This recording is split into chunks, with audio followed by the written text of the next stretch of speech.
क्या आप जानते हैं कि जल्द ही आपके बटुए से कागज के नोट गायब होने वाले हैं और उनकी जगह लेने आ रहे हैं प्लास्टिक के नोट। आरबीआई ने इसके लिए टेंडर भी जारी कर दिया है। लोग सोशल मीडिया पर कह रहे हैं कि शायद ये नोटबंदी का अगला चरण है। तो क्या फिर से लाइन में लगना होगा? क्या पुराने नोट बेकार हो जाएंगे? इन सब सवालों का जवाब मैं आज आपको दूंगा, लेकिन सबसे बड़ी बात कोई नहीं बता रहा है, वह ये कि इस बदलाव से स्टॉक मार्केट की कौन सी बड़ी कंपनी सबसे बड़ा मुनाफा कमाएगी और किसके शेयर में बड़ा उछाल आ सकता है। वीडियो के अंत में आपको उस कंपनी का और एक ऐसा हिंट दूंगा जो आपके इन्वेस्टमेंट को बदल सकता है, अच्छा रिटर्न दे सकता है। तो सबसे पहले समझते हैं कि आरबीआई ये कदम क्यों उठा रहा है। हमारे पास जो अभी कागज के नोट हैं वो हर साल बड़ी संख्या में फट जाते हैं, गल जाते हैं, घिस जाते हैं। आरबीआई को हर साल इन पुराने नोटों को बदलने के लिए नए नोट छापने पड़ते हैं।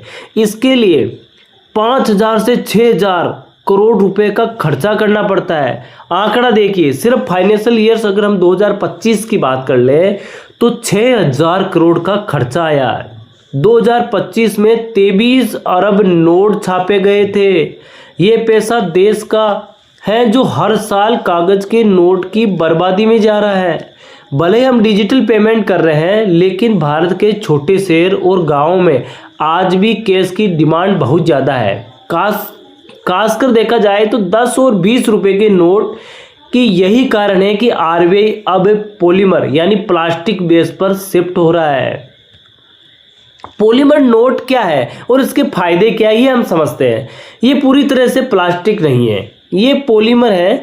ये बहुत पतला होता है जिसे आप आराम से मोड़कर फर्श में रख सकते हैं। ये फटेगा नहीं और न ही पानी में गलेगा। इसका सबसे बड़ा फायदा ये है कि एक बार छापने के बाद इसे बार बार बदलने की जरूरत ही नहीं पड़ेगी।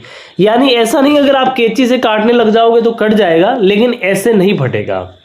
और असली और नकली की पहचान अब बहुत आसान हो जाएगी। उभरी हुई इंक होगी इसमें, इसे छूते ही आप महसूस कर पाएंगे कि नोट असली है या नकली। एक दूसरा फायदा ये हो गया कि हर नोट पर एक चमकने वाली विंडो और होलोग्राम होगा, जिसे जीरोक्स कॉपी करना नामुमकिन होगा।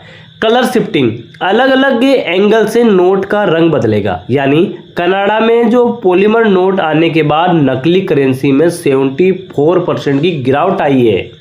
ऑस्ट्रेलिया में देखा जाए तो 80% तक की नकली नोट कम हो गए, क्योंकि ये इतना मुश्किल बना दिया है कि हर कोई इस नोट को नहीं बना सकता। देखो भाई, तोड़ तो हर आदमी निकाल लेता है किसी न किसी चीज़ का। नकली आए ऐसी बात नहीं है, लेकिन जो नकली का जो आ रहा था अनुपात वो बहुत ही कम हो गया। यानी अगर देखा जाए तो कनाडा में 74% नकली जो आ रहे थे मार्केट के अंदर वो कम हो गए। ऑस्ट्रेलिया में 80% कम हो गए ये पॉलीमर नोट आने से।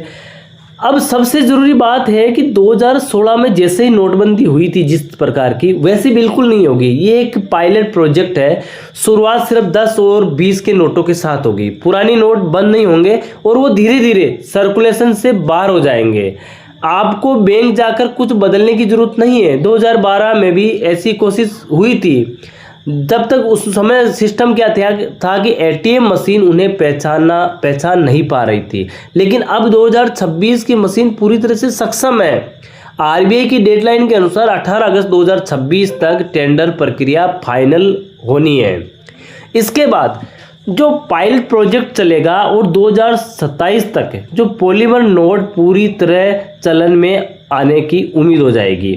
अब आते हैं उस पॉइंट पर जिसके लिए आप रुके हुए हो।